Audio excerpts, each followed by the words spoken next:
Winding Road Classics here on Offbeat Motors. So next project, it's not a full restoration, but it is a cool truck. It's a 65 GMC. A lot of stuff is going to be common with the Chevys, but there's a few differences. And that's part of the stuff we're rectifying. It's got a later small block Chevy motor in it. All that runs fine. We're not doing that stuff.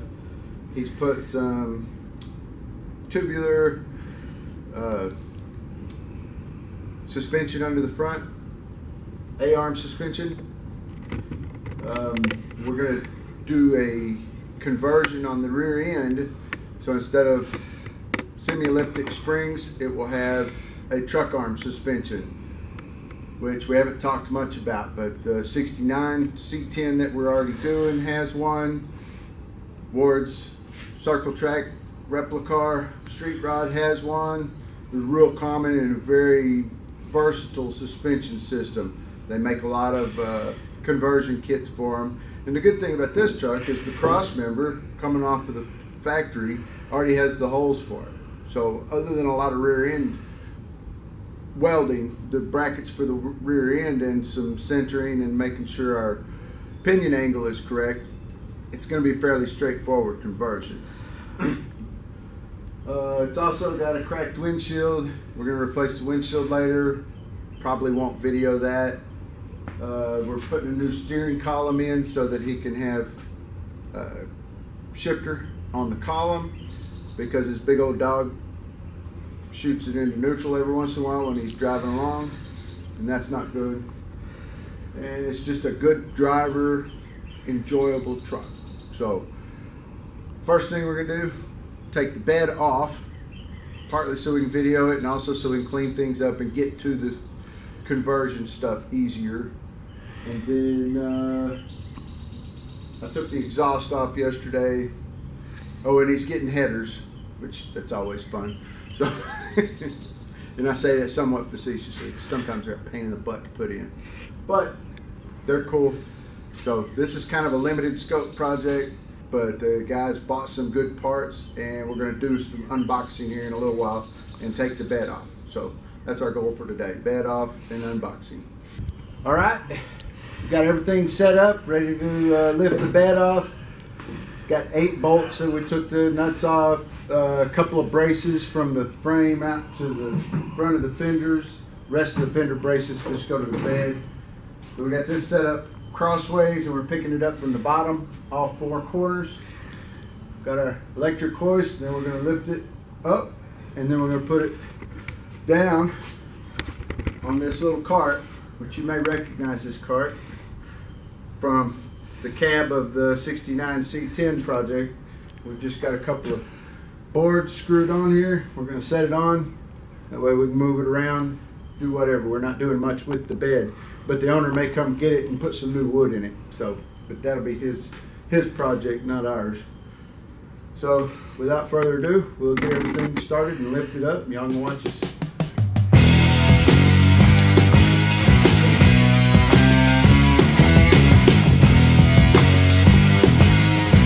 Y'all may not can see it from your angle, but we put a blanket in front just in case it shifts towards the cab a little bit. We got it angled towards the rear. We got an angle in the cable, so it does want to pull to the rear. So when it does pop up, it'll go backwards. It's got about 1.5 inches of bolts to clear.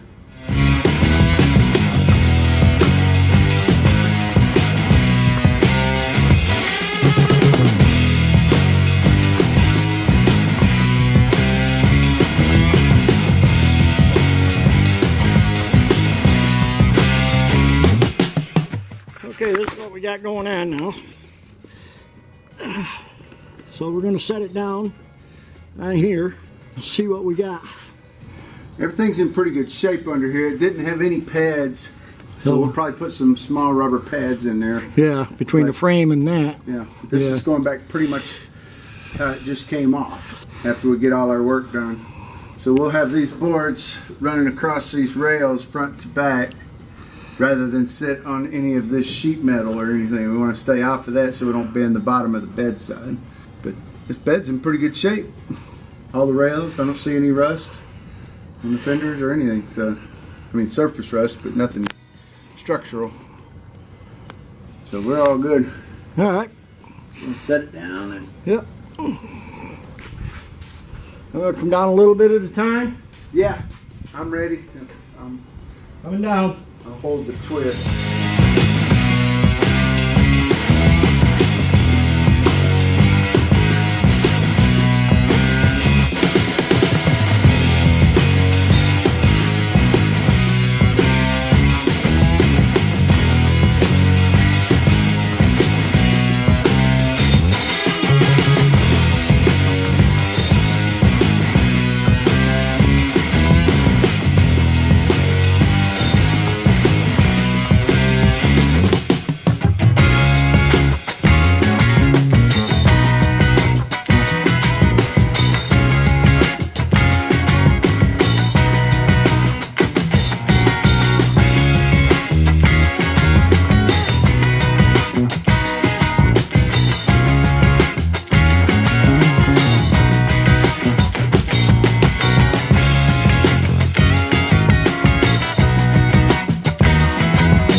All right, we got her off.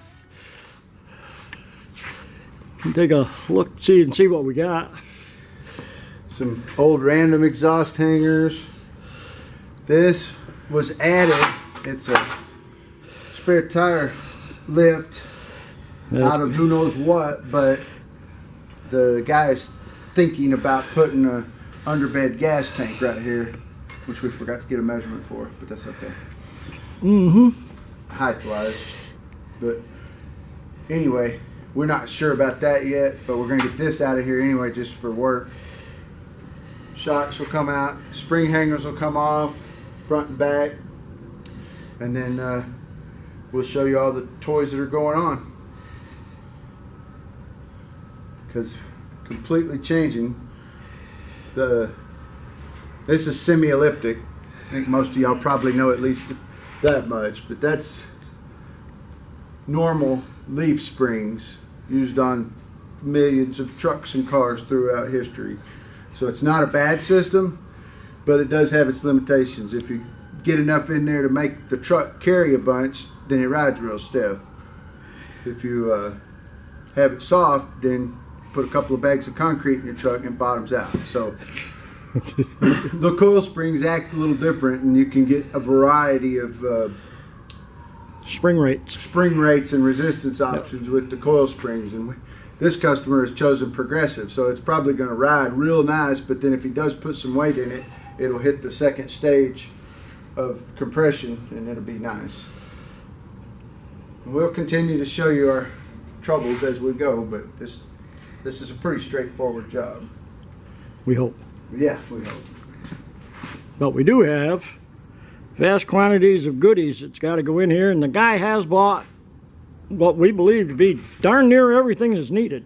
Yeah. So this is the progressive rate springs, and you can see the big spacing here and then the smaller spacing. If it was a single spring rate, they would all be evenly spaced. So if I'm thinking right, it'll take this area up first, and then when this starts getting stacked up, then it'll get into here, and not literally stacked up, but it'll start pushing through. And so that'll go one per side on the truck arms. You can load them in my truck and I'll take them home. The Chevy truck arms were an H-beam construction, which was plenty strong. These are tubular. These are square tubular. We didn't get these for free. He bought them, but they're POL brand. So if you're looking at them, this will be a good tutorial for you. Spring perch. All the stuff comes, it's all pre-drilled. It's got sleeves in it. Here. That's a brake, Emergency brake tab. And then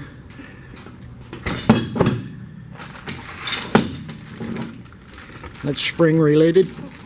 Yeah, these are the like big washers. They go in the springs like that, from the inside actually, and then the big bolts go through here. So this actually sits there, and I think there's another perch that actually connects this to that, and it's got the hardware, and then this will go on the underneath the frame. So it kind of sits at this angle, so they're already tight. And then at the back, we got these humongous U-bolts.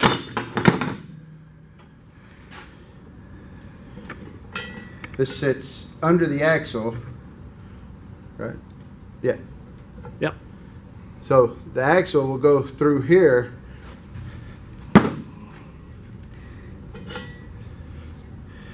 That bolt. It's kind of hard to see, but this is, the cutouts in here are angled. So the axle is at this angle. So it goes here. So that's actually the other side, but this goes, axle goes through here. This goes here. Traps the axle right here. This is welded onto the axle so that you can set your pinion angle and it won't change in relation to the spring, to the perch mounts. And these are the front of this same truck arm. And it's got big bushings in here. This mounts on the cross member on the frame, and that'll go like that. So it swings here. This is on the frame. So as the spring is compressed, axle goes up and down. Just like the leaf springs, but different. Same thing, only different. Yeah. A lot better ride. Yeah, this guy is actually going more for the ride than this is, you know, nobody uses trucks for trucks anymore, especially in Texas. Well, you got to remember, NASCAR used this same system basically. Yeah. Right up until I think next year. Well, and it's got tons of adjustability. It's a pretty simple system. Oh yeah. This is a track bar. Yeah. And this is a super integral part. You can't have this kind of system without some kind of panhard bar, track bar. They call it everything. Yeah. But nice and pretty. So this end with the weld on part welds to the inside of the frame rail, or the bottom of the frame rail. Bottom, I believe. Yeah, bottom of the frame rail over there. This end, it's all the way tight for shipping, I'm sure, but this goes, and then there's one more bracket that welds onto the axle. So this welds onto the back of the axle at whatever appropriate angle, and then this bolts onto there. So you have to set everything up at ride height, but then it is adjustable. There's threaded rod here on this end. That end's not adjustable. So you set it all up, and there's instructions, but it's basically you set it up parallel to the world, to the axle, at ride height. And then as it goes up and down, it travels with this, but it keeps your whole rear end from shimmying back and forth side to side, which takes the stress off of your bushings at the front of the truck arm and all this stuff. It keeps everything moving straight up and down rather than side to side, up and down, and everything else. And it's a single one, because if the right wheel goes up, it'll go up with it, and if the left wheel goes up, it'll go down with the right side. It's just a good system, overall good system. So these take all the torque and support the truck through the springs, and this locates the rear end, and that's how they basically work. And we have both truck arms. There's no need to show it to you. It's the same, just different. There's the bushings for the front end. This kit comes with nice poly bushings. I'll just say it now, even though you should know. Use the grease that comes with your poly bushings, or you'll get squeaks from hell. It'll driver batty. This is the other half of the shock brackets. The shocks are mounted on the frame and off of the pads on the leaf springs, so you got to change it. These bolt to the cross member somehow, and then this takes the top of the shock. We'll be showing you all this. We're just showing you what we got right now. We'll be sure and do good detail so you can see everything. And the rest of it's just hardware. Some bump stops. The other frame bracket for the front of the truck arm.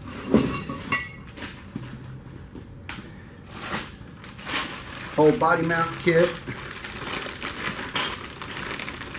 Kind of hard to see. I don't want to open it up and spread it everywhere, but it's just donuts that goes under the cab. That's part of this whole project, but that's pretty simple. Take bolts out, lift it up a little bit, stick them in. Show you one of the headers since we got to go through them anyway.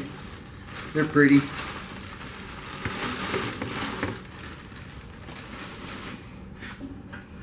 These are from POL2, ceramic coated. They are pretty good quality. They're not top notch, but they also didn't cost top notch. So this is a good, so far it seems to be good. We'll see how they fit. Nice thick flange on them. Nice flat flange. Thick flange. Got a three hole floating flange here. It came with the collector, the collector adapter, so you can attach to your exhaust system. And yeah, they're pretty cool. These are made for a small block in a mid-60s Chevy truck, so they should fit.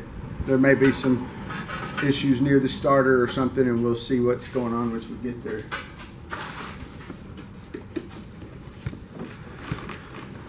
Sway bar, anti-sway bar, whatever you want to call it.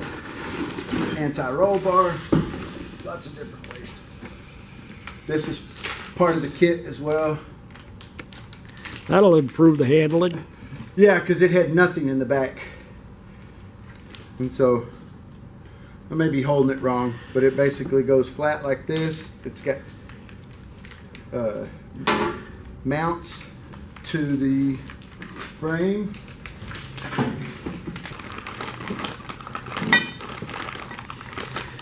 Once again, we'll go in depth as we put them. These will go to the frame, and so the bar goes through this. This comes apart, split, so it'll go over the bar. They're poly as well. With a grease fitting. Ooh. With the grease fitting, so we'll lube it up to start with the grease they provided, but yeah, you can throw some more grease into it because these do move. So it's a spring steel bar, just for if you're not really aware. So it's mounted firm onto the frame at this back section where it can rotate like that. And then each end, you can see that they're rotating at the same time because I'm not strong enough to bend the spring steel. So one end will be attached to one side of the axle or this truck arm somewhere, and the other side. So when one side hits a bump, it'll lift it up, and it'll also lift up the other. But it's more obvious in a roll situation when you're turning a corner and your body wants to go like this. It'll keeps everything in line, so it keeps you going flat around the corner rather than rolling around the corner like a big old Cadillac or something. So, or trucks. Old trucks are real bad about it, and the more weight you put above the ground, the worse the roll will be. That's why sports cars are 2 inches off the ground. They try to keep everything low.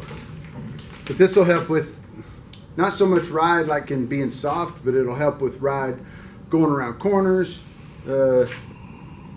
uneven surfaces in parking lots, stuff like that. It just kind of keeps everything level and even. So that way if you build a swimming pool in the back of your truck, you don't slosh all the water out. And the only other thing,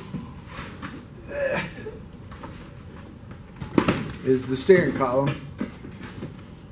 This is from Speedway, so once again we're middle of the road price wise, but it's pretty good quality. I would never buy the cheapest ones you can find on eBay and stuff. That was noisy. Yeah. Ah. Had it balanced up there on just wrong. But anyway, this is from Speedway. Haven't installed it yet, but it feels pretty good. I looked at it a couple of weeks ago when it got here. So these are all GM copies, and it's got the shifter arm on the bottom. Once we get it mounted, we'll have to figure out how to get from double D down to the steering box, but it's just going to be a U-joint here and another U-joint at the base with a double D between it. So it's not hard. All the parts are out there, and this will give him a column shift so his dog maybe won't put it in neutral so much. All GM top, so he's got an aftermarket steering wheel, should fit right on here with the adapter. This should be pretty straightforward. It's bare. We're gonna paint it black. He's kind of going basic work truck style, even though he wants it comfortable. And that's about all the toys we got. Well, I got one question. Okay. Once this is installed, this crack bars and everything, how much you think it's going to lower it? That I don't know. He didn't buy you can buy springs. They're Lowered 2, 3, and 4 inches lowered. He bought stock height? Stock height, but progressive, so Yeah. the top couple of inches should be shorter. Yeah, he might squat it down an inch or so, maybe. We're working, but he's got huge tires that won't fit under the fenders anyway, so we're looking at keeping what he's got to an inch lower is what we're shooting for. So before we get started tearing anything apart, which this is good for the video, that we already took measurements with the bed on. We took at the door edges, the front bumper. The truck's got a little bit of a lean to the left. We're going to check all that now with cross measurements, measure the frame precisely, get the tires aired up the same. We're going to go through all of that over the next day or so and make sure we have a square and level platform to put all this on. And if we do that, then we should end up with a square and level platform when we finish. And if not, you know, if there's a 1/4 inch or even a 1/2 inch difference, we can shim one side or the other. This is a 69 C10 with a different company. This is a CPP.